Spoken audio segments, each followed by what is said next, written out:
ESPN 94.1 FM and AM 930 present The Drive. Brought to you by Huntington Federal Savings Bank. Local then, local now. Member FDIC. It is Friday, November 13th. Your drive begins now on ESPN 94.1 and AM 930. I'm your host, Paul Swann. You can join the program by calling the Miller Lite phone lines at 877-420-TALK. That is 877-420-8255. Miller Lite, hold true, great taste, only 96 calories. It is the original light beer. Coming up on the program this hour, we're going to hear from Tony Kemper, Marshall women's basketball coach. Also, we're going to hear from Mark Martin. WCHS will be airing their remembrance, their special on the Marshall plane tragedy. So that's coming up tomorrow. Mark's going to talk to us about that. Also, I don't know if you knew this, but the Coaches Trophies in town. Coaches Trophies in town. There's an opportunity for you to see it. It'll be on display at Gate A tomorrow from 10 a.m. to noon outside of Jones C. Edwards Stadium. And joining us a little bit later on the program to tell us about it, John Kloosterman. He is a brand manager for Amway, and we're going to talk to him about the trophy, why it's here, what the importance of the tour is. And, of course, we'll get your phone calls in, as I mentioned, 877-420-TALK, 877-420-8255. Football tomorrow is going to be interesting because we've got more cancellations. Gardner-Webb needing to cancel the game against Charlotte due to COVID-19 cases. They've got some issues now. They've got positive tests, and they're doing contact tracing. And so we don't know what's going to happen with Charlotte. I don't think Charlotte's got any problems, but definitely Gardner-Webb problems there. Also, tomorrow's North Texas at UAB game was canceled earlier due to COVID-19 issues. We also have a cancellation for next Friday's UAB at UTEP game. That's been canceled as well because of issues with UAB and COVID-19. We do have some games tonight. 3 games. Florida Atlantic at Florida International. That'll be the game we will keep an eye on the most. CBS Sports Network, 7 o'clock. And then you can watch Iowa at Minnesota, 7 o'clock as well on FS1. And then Eastern Carolina will be at Cincinnati. That's going to be 7:30 p.m. on ESPN2. So looking forward to watching a little bit of all of those. FAU, FIU especially. Keep an eye on that series, see how it plays out. I'm more interested to see how FIU plays. Haven't seen much of them, enough to really get a good feel about them. So I want to see how they play against FAU. Thing I'm disappointed in, UAB, really not many opportunities there for them. Conference USA, so many games have been canceled so far, and we talked about this leading up to the season, that this was a possibility. How many of these games would you get in? And, of course, the push is let's get them as many as we can in. Let's get them in. Let's play. And so now you have basketball planning as if it's going to happen on Marshall's campus. We're, 12 days away now? And so we've got a game day before Thanksgiving and the day after Thanksgiving.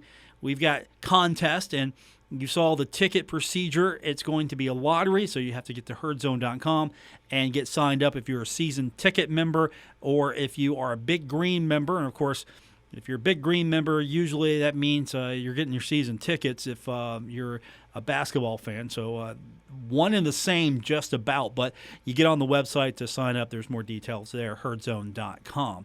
So that's where we're at right now, and we're hopefully not going to have any problems next week as well, as Marshall will take on Charlotte. And guess what? Big game tomorrow. Marshall, Middle Tennessee.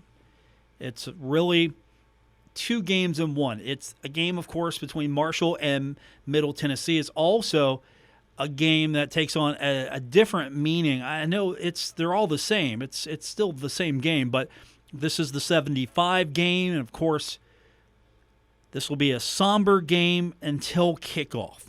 Once kickoff happens, I think then the switch is flipped, and these kids are definitely in play football mode and win this game mode.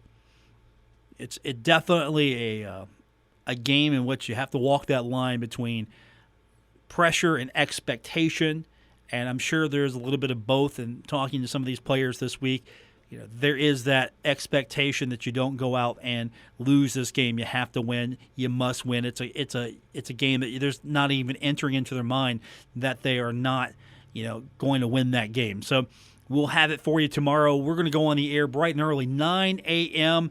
You can tune in to the pregame, 9 a.m. right here on ESPN 94.1 and AM 930. So when we come back from break, we're going to get started. We've got John Kloosterman. I believe that's how his name's pronounced. I'm going to find out in the break. Amway brand manager. I don't want to mispronounce the guy's name. We'll find out when we continue with today's edition of The Drive, ESPN 94.1 and AM 930. Get in the game with EXP from Armstrong. Only EXP lets you set a one pass for your favorite team or league and record every game. EXP brings live, recorded, and streaming TV together, making it easy to find the shows you're looking for. And with the free EXP app, you can keep up on your favorite content while at home or on a road trip. EXP is the all-in-one entertainment answer. Visit ArmstrongEXP.com to get the power of EXP in your home today. Stalwart Insurance is the name for insurance in the tri-state. We are committed to delivering tailored benefit solutions with thoughtful, strategic planning with valuable professional services. Springtime is home shopping time. Stop by or call Stalwart Insurance for your homeowner's insurance needs. Stop by Stalwart Insurance at our location located right behind Rich Hardware on Route 10 in Barbersville. Stalwart Insurance, 304-552-3883. Visit online at stalwartinsurance.com. Oscar's Breakfast Burgers and Brews. The name says it all. No, really, let's break it down. Breakfast. Oscar's was voted best breakfast by readers of the Herald-Dispatch. Burgers. Oscar's won best hamburger. And finally, brews. Yeah, same thing. They won best craft beer spot. Got it? Oscar's Breakfast, Burgers, and Brews. They also won best locally owned restaurant and best sports bar. OscarsBBB.com, River Place Plaza in Barbersville. We are the Tri-State. We get up every morning and give people like you the resources to achieve dreams. Dreams like saving for college, buying a home for your growing family, managing your own business, or retiring in comfort. So wherever life is taking you, it's good to have a financial partner like us to help along the way. We are Huntington Federal, and we're here for your life's journey. Credit upon qualification, equal housing lender, member FDIC.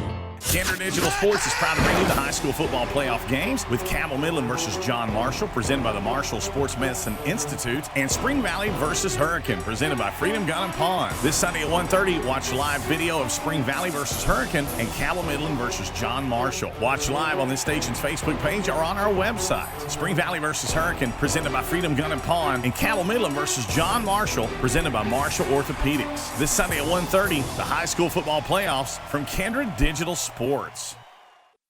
We're taking Paul Swann everywhere. Download or subscribe to The Drive with Paul Swann on Apple Podcasts, Spotify, or wherever you get your podcasts. We're presented by Huntington Federal Savings Bank. Welcome back to the Friday edition of The Drive on ESPN 94.1 and AM 930. Tomorrow, Marshall in action against Middle Tennessee. We go on the air at 9 a.m. And then at 10 a.m., we're all going to head over to Gate A outside of Jones Seaworth Stadium because the Coach's Trophy is going to be there. It's a really pretty trophy, and to tell us more about it, John Kloosterman. He is the brand manager from Amway. He is with us now on the program. And, John, the trophy's here. A lot of people are thinking maybe Marshall should have a shot at it this year, so you're already whetting a lot of appetites with that trophy. Well, that's good. We hope Marshall has a shot at it. They look really good this year, and have been moving a steady mover in the Amway Coaches Poll, coming up from about 30th to number 15.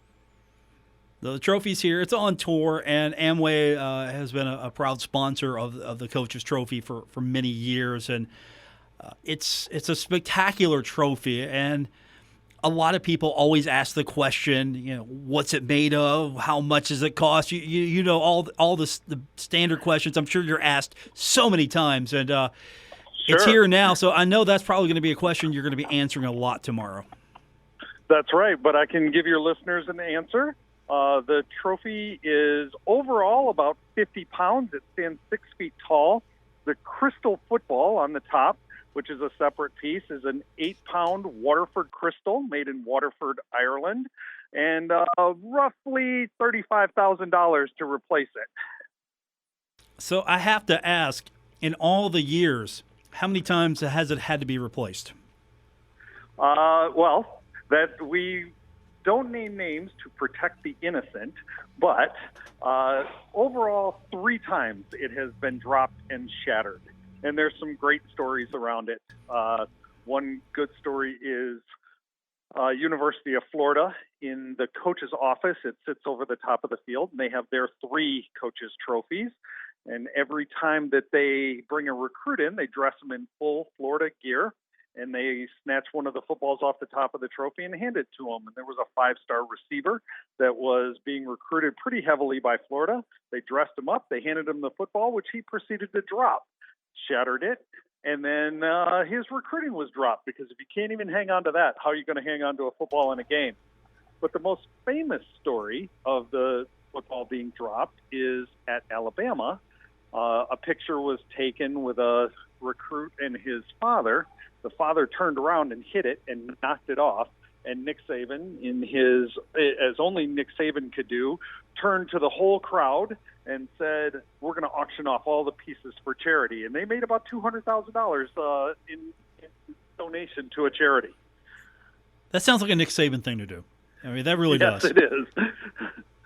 So this is on tour all across college football, and this has been, I'm sure, a difficult venture with all the restrictions with COVID-19. And the trophy is going to be available tomorrow for people to take photos, and you're going to be having a lot of rules and restrictions, I'm sure, around it. Everyone's going to be social distance. But how difficult has it been to be on tour with this, knowing that college football has been so fluid week in and week out?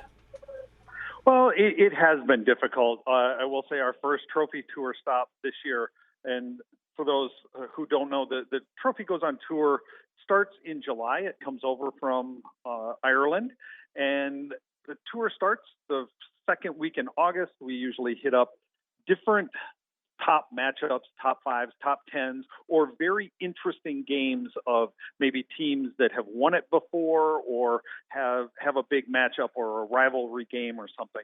And this year has been difficult. The very first stop was supposed to be at North Carolina. They had the very first college football game this year, and it was canceled day of. So we ended up not being able to show the trophy. This year has been a little difficult, but it's also made us do some things in a lot different ways, and we've learned a lot. So normally it's a big deal throughout Thursday, Friday, Saturday. We do a lot of morning shows on TV. We do the sports shows, and then it'll go on the field, and people can come and take pictures of it. This year, what we've decided to do is have a socially distant photo session. So we'll have a photographer. He brings you in. You don't touch anything. We don't touch anything. He takes the picture and he texts it to you. So it's an immediate thing. You get your picture right away, and nobody has to touch anything or worry about any contamination. That sounds like a perfect way to do this from this point forward, even when we're past everything, because I don't know about you, but I would be awful nervous to stand that close to that trophy knowing that there could be some damage happening, and I don't have the insurance to cover that. Yeah, it's, we let people get pretty close to it, but there is a superstition that if you touch it, you'll never win it. So for a school like Marshall that hasn't won it, we warn against touching it, and fans are superstitious, so nobody will touch it, and because they want to win it and bring it home at the end of this year, especially, but in any year. So that superstition, much like the Stanley Cup, if you touch it, you'll never win it. Okay. But the fans have been all across hockey have been touching the Stanley Cup here. So you guys are got a step up on the Stanley Cup as far as getting fans to obey and listen and stay away from the trophy. That's right. Well, the Stanley Cup is a little bit tougher than a crystal football. I know there's some great stories of the Stanley Cup and the abuse that has taken every year for sure. Joining us on the program from Amway, John Kloosterman. The trophy, the coach's trophy, presented by Amway, is in Huntington tomorrow. It'll be Gay Day outside of Jones T. Edwards Stadium from 10 to noon. And this is a pretty special game for the trophy to be here. Was this a date that you circled early on in trying to figure out where you can take the trophy this year? Or did it just happen and everything fall into place for the trophy to be here? What's the story here? Well, it kind of did just happen. The trophy was originally scheduled in the trophy tour. We go to 10 to 15 games a year, and the first 5 are usually scripted. So we look at those matchups at the beginning of the year and say we're going to go to these 5 games, and then after those 5 games, we then look at, okay, what teams are doing well, which teams are climbing in the Amway coaches poll, what teams have great matchups. And this weekend we were actually supposed to be at LSU. It was Alabama at LSU. That was kind of circled at the beginning of the year. And then LSU lost a couple games. So we said, okay, maybe we'll be going to Oklahoma instead. And then Oklahoma had a couple losses. So we kind of looked at the beginning of last week and said, who are the biggest movers in the Amway coaches poll? And Marshall really stuck out to us as somewhere the trophy had never been, somebody who was, just had made a big leap into the top 25 and had moved up and now to 15. And we thought this would be a great matchup. So we made our inquiries and wanted to come here, and then realized it was the anniversary of the 75. So I think somebody up above was shining down on us, saying, first, go to Marshall, and then set it up so we could get here on this weekend and help to help the people here heal and help just bring about some visibility to one of college football's most iconic events. Personally for you, has this been an interesting week learning more about the 75, or did you have a prior knowledge before you realized this was the week and you were coming to Huntington? So I did have some prior knowledge to it. Way back in the day, I was recruited by Marshall, and I didn't end up coming on the visit. I ended up going somewhere else. But my father at that time, this was in 1984, my father told me all about the event and the tragedy and what happened. And since that time, I've always been kind of a Marshall fan because of that and because of how they were able to come back. And it just happened to be that 1984 was the first year that they had a winning record after the 75. So it was always a very interesting story to me. And then seeing the movie, obviously, brings it kind of home to you, and you can identify with the characters in the movie and know that that's a true story. So I was really excited to come, and I know that the trophy has been all around town, and the reaction to it and the acceptance of it has just been awesome. We've loved it. John Kloosterman is joining us, brand manager for Amway, the Coaches Trophy presented by Amway in town. I know it was at the Fountain earlier. Where else have you had it so far in Huntington before it comes to its final stop at the stadium tomorrow? Sure, we had it at the Fountain today. We also had it in the Student Union. We're doing a little setup tonight at the Marshall Hall of Fame Cafe, so it'll be out here from 5:30 to 7:30, so fans can come by and get a picture with it, take a look at it, see the sparkle and the bling, and then it will be at the stadium tomorrow. And in a kind of just off the cuff thing, we did actually go out to the memorial today and took some pictures and shared that on social media just to put the trophy up at the memorial. So are you like the guy that carries the Stanley Cup all around in the padded case? Or do you have someone for that is as protective? Because I can imagine this trophy goes everywhere before it's presented finally. It does, yes. It travels all around. There are 2 people that travel with it every weekend. Usually have a crew of 3, 4, 5 people that have crowd control and the photography and everything. But yes, there are 2 people that go with it. I'm the lucky one. I just get to fly in and talk a lot. It's a good gig, though. You get to go everywhere the trophy goes. It's not a bad gig. Yeah, I have seen some great football games, that is for sure. I definitely get to a lot of games. I've accompanied the trophy to the national championship games. I've even gone to the White House with it twice. Sounds like it's this is a job that maybe I need to find a different. Yeah, I mean, you guys hiring? Because this sounds like a dream job for a lot of people.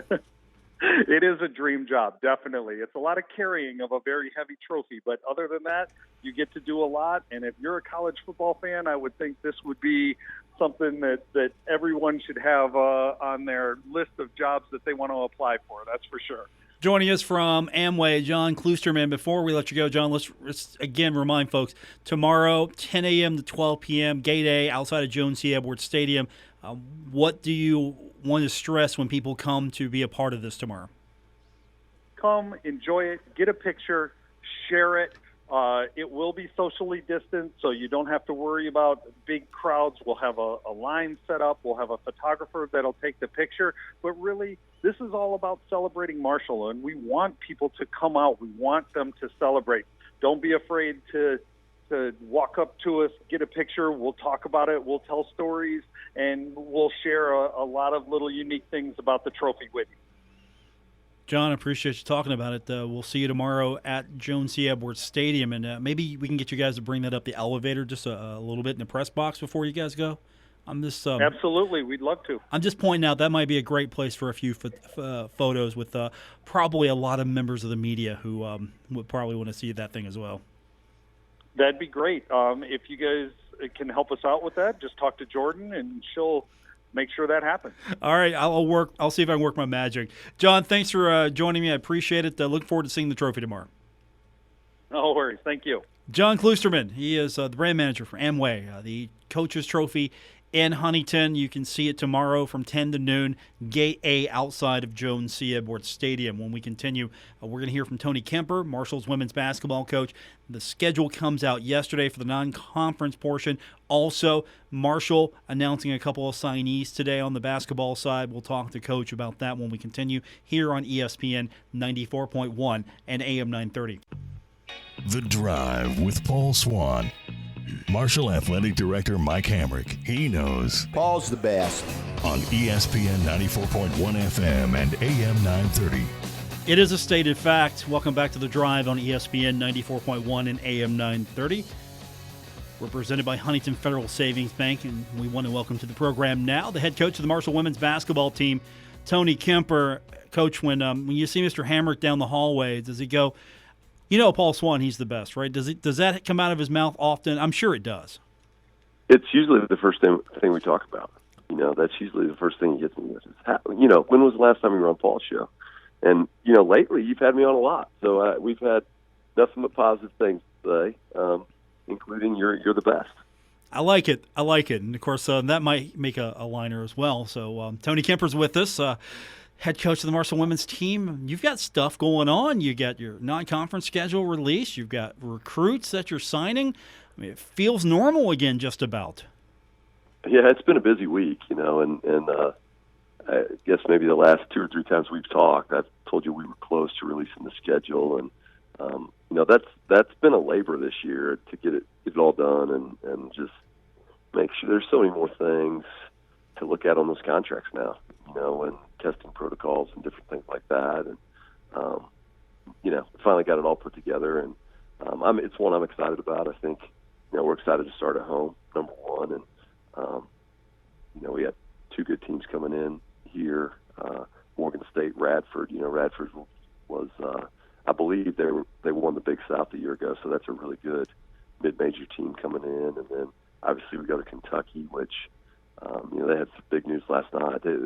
They've had a tremendous program, and I don't know Coach Mitchell really well, but you know, their head coach retired last night. I think he had some kind of health issue this year that I think just made it hard to kind of go through the grind that is 2020, and so they're dealing with a new coach, but that'll be a huge challenge, and you know, finish up with some, I guess, road game up at Bonaventure, and then back home against Morehead State. So.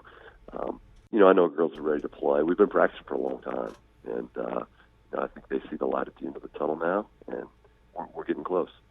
The good news is you're home for most of these games before you get into conference, and I'm sure that's got to make you feel good because you're in control as far as testing protocol, everything that goes into making sure that you can put a team on the court without any issue. And, you know, was that deliberate on your part, or were you just trying to make sure you had a schedule? Well, I mean, you know, athletic department wide, I think this year has been a challenge on a lot of different levels, but one of those things is making sure that you're smart about where you're going, and we announced at one point in time this year that we were going to go to Las Vegas, for a tournament, and that's something that I think is really important for our program, to reward your players and go to a good place. But we've actually worked with that tournament to push that back to a later date, which is great. We'll still get the experience, and it won't be the 2020 version of quarantining your hotel room and stuff like that. So it has been, it's kind of changed a lot. We do want to be regional this year. The bus is going to be a little bit easier to deal with than airplanes and different things like that. So the longest trip is up to St. Bonaventure, and that one's kind of hard to get to anyway. So I was planning on busing that. We'll just stop a couple times and stretch our legs, but Kentucky obviously will be really simple to get over and back to. So that was one of the reasons why we set it up the way we set it up, and our league is doing that as well with the stuff that they're doing. So there's a lot of regional-based scheduling in football and basketball, quite frankly.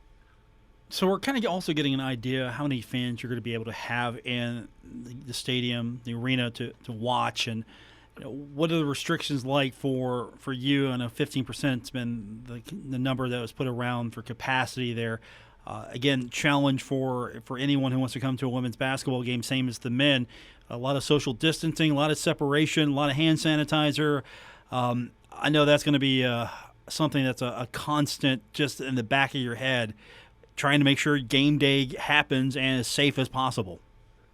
Yeah, and I was excited that we found a way to get some fans in there.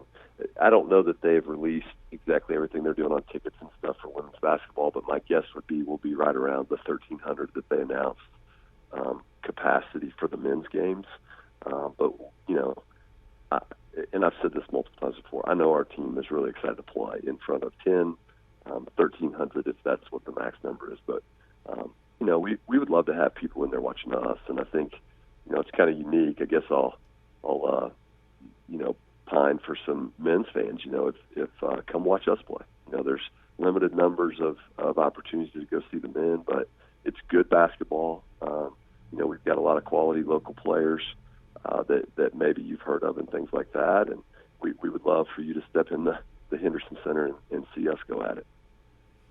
It's a good point. Opportunities all over the place, and the schedule allows that as well because, again, we're back to a conference schedule that when the men are gone, you're going to be there for the most part. You're going to have opportunities to play when people are wanting to watch basketball. So, yeah. Hey, if you're looking for a game, go support the Herd. Doesn't matter come which check team. It out. Yeah. Yep, that's right. Come give us a shot. And, I think over the years, during the last couple of years, I think anyone who hasn't been to a game that had a chance to watch us, I think they watched the game that they enjoyed. So, give it a shot, see what you think. And I know there's great basketball fans around here. This is a great, we're in obviously a huge week for football and a huge week for Marshall University, and yet I also know it's a great basketball school too. So in kind of a unique year, maybe it's a good one to give the women that work really, really hard on behalf of the university a shot as well. Joining us on the program, the head coach of the Marshall women's basketball team, Tony Kemper. Schedule's not the only thing going on. You still had to go out and recruit, and you have a couple of young ladies to tell us about today. A local young lady, one who's local, and one. Do you have a recruiting budget to go to Spain? I don't know how you pulled that one off.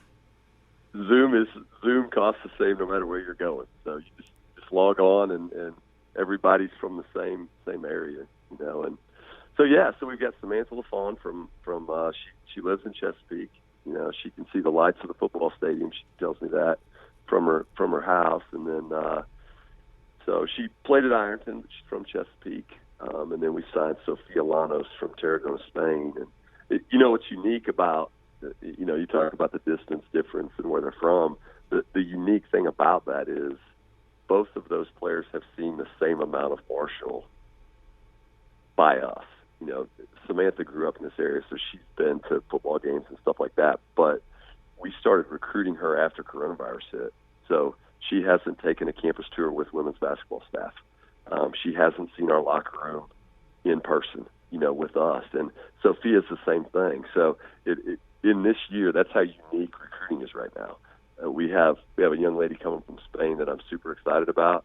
She was on the same Zoom calls that Chesapeake, Ohio was on, and it's crazy how that's worked. But they're two that, number one, I love their personalities. They've got a lot of energy.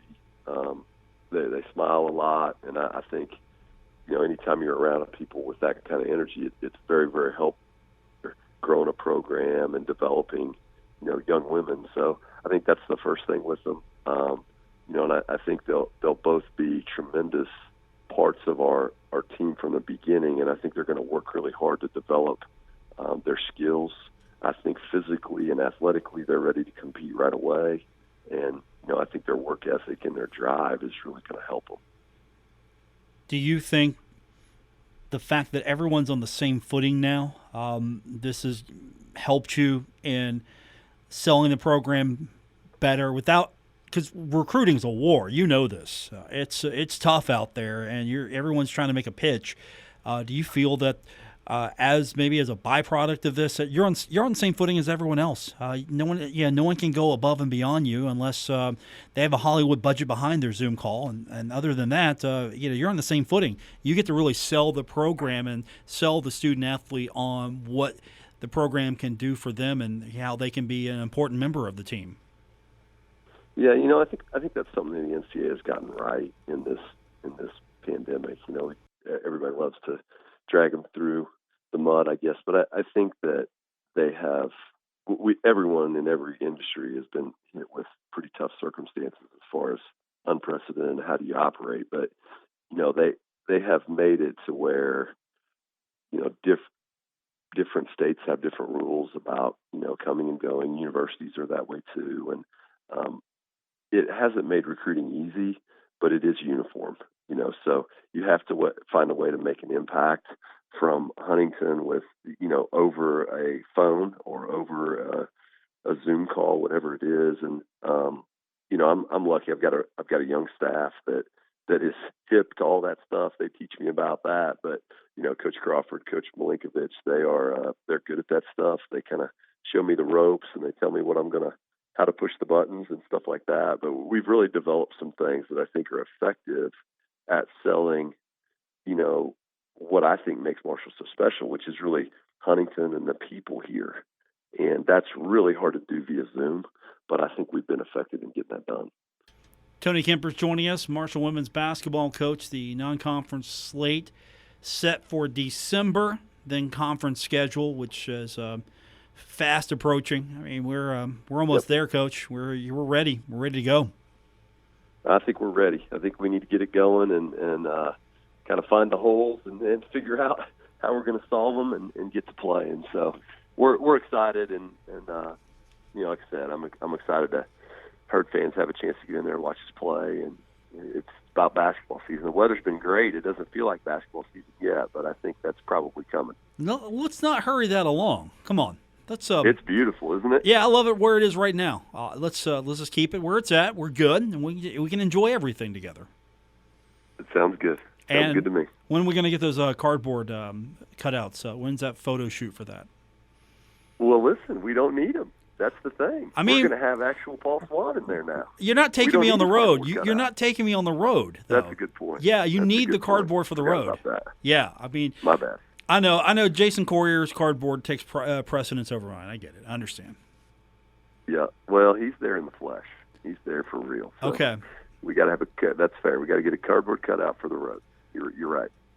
Tony Kemper, head coach of the Marshall women's basketball team. We'll talk to you soon. Thanks, Coach. I appreciate you. See you. Thanks. Head coach Tony Kemper. When we continue, Mark Martin joins us from WCHS. We're going to talk about what's happening with WCHS's special, Remembering the 75, when we continue with today's edition of The Drive on ESPN 94.1 and AM 930. This is The Drive with Paul Swann on ESPN 94.1 FM and AM 930. Presented by Huntington Federal Savings Bank. Guests with Paul Swann appear via the Miller Lite phone lines. Want to welcome to the program now. He's the sports director for WCHS and Fox 11. He's Mark Martin. You had to book Mark through an agent. That's how big time he is. I had to go through. An intermediary to get you on the show. That's just how big time you are. So. Get out of here, Paul. I'm serious. I call CJ Harvey. I'm like, okay, can you get the big man on? And it also sets up, if he can't get the big man on, it's his opportunity to be on the show. But no, I got the big man today.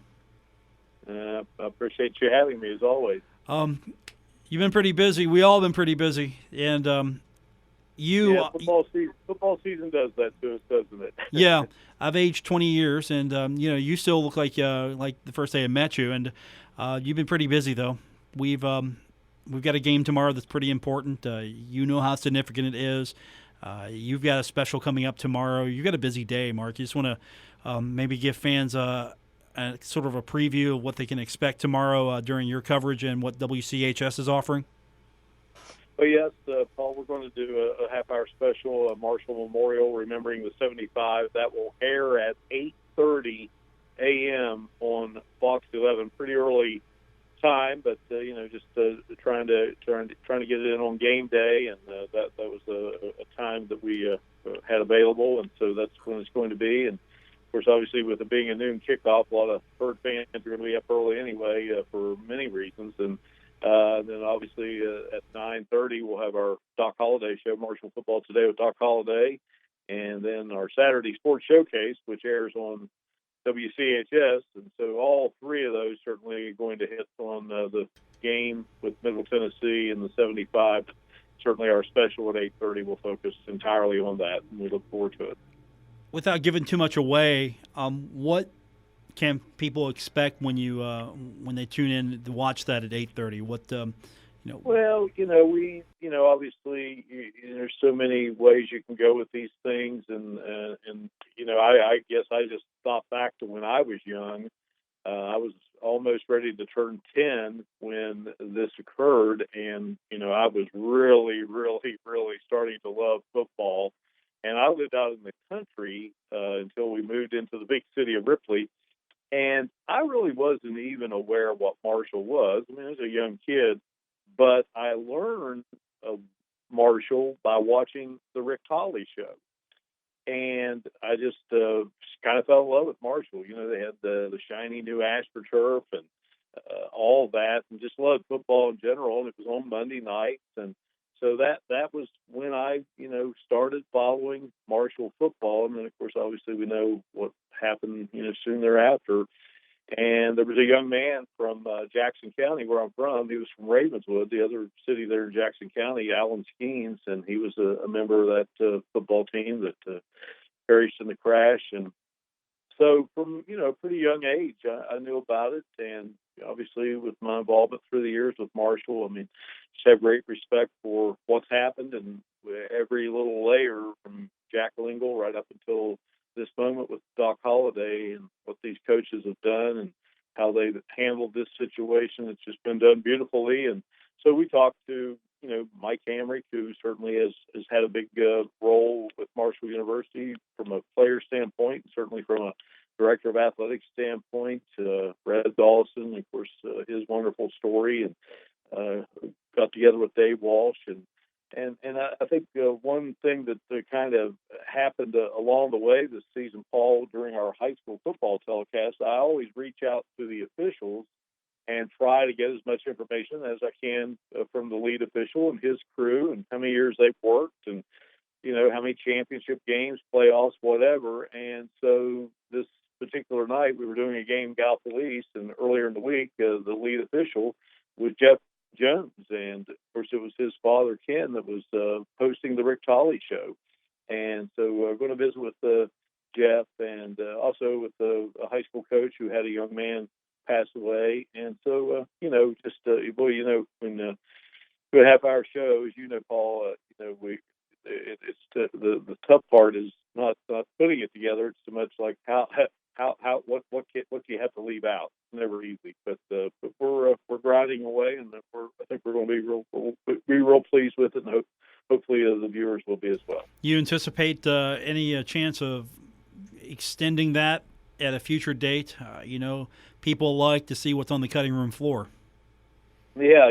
That's a distinct possibility that could happen, and we'll see what happens down the road. But yeah, it's just to read. I mean, obviously I've read story after story through the years, but then to just kind of go back and refresh your memory on a lot of things, it's just unbelievable, really. I mean, I played high school football and played college football, and I know how hard it is, and the organization that it takes, and traveling with Marshall now and seeing what all that goes into just going on the road and playing a game, and to think about a program that just was absolutely gone and wiped out, to start over. And as everybody has said, it would have been real easy not to start over, but that's not the decision they made, and certainly one of the greatest decisions ever made for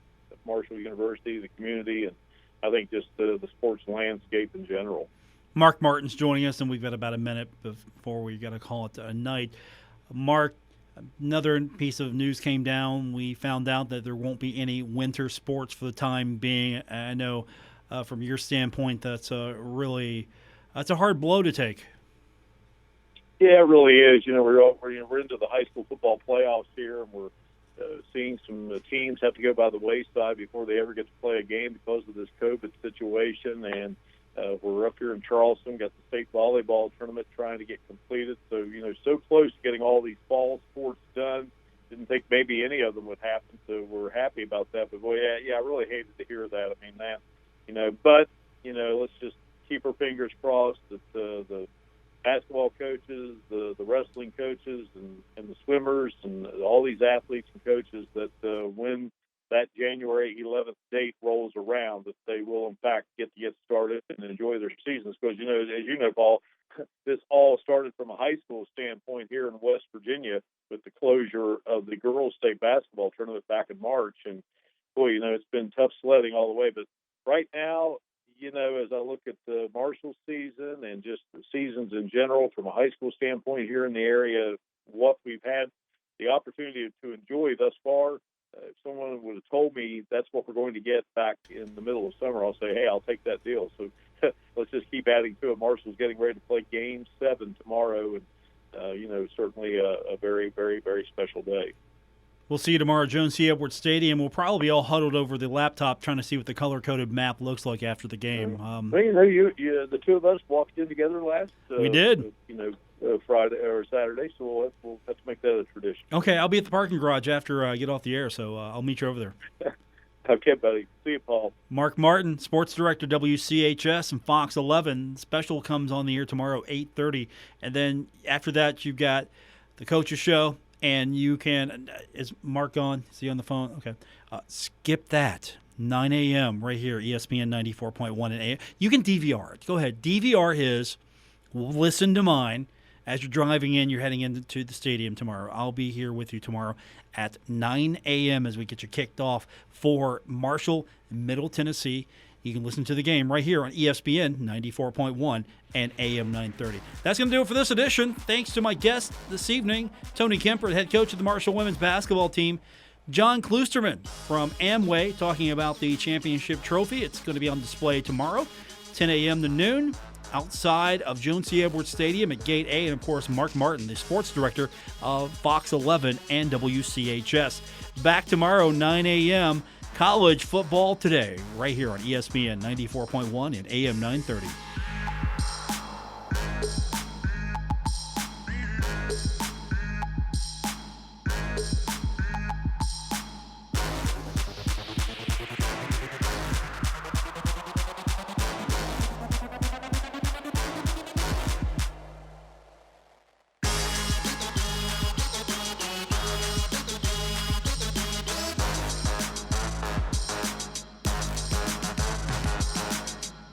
WRBC Huntington, W227BS Huntington, your flagship home of the Marshall Thundering Herd and The Drive with Paul Swann, ESPN 94.1 FM and AM 930.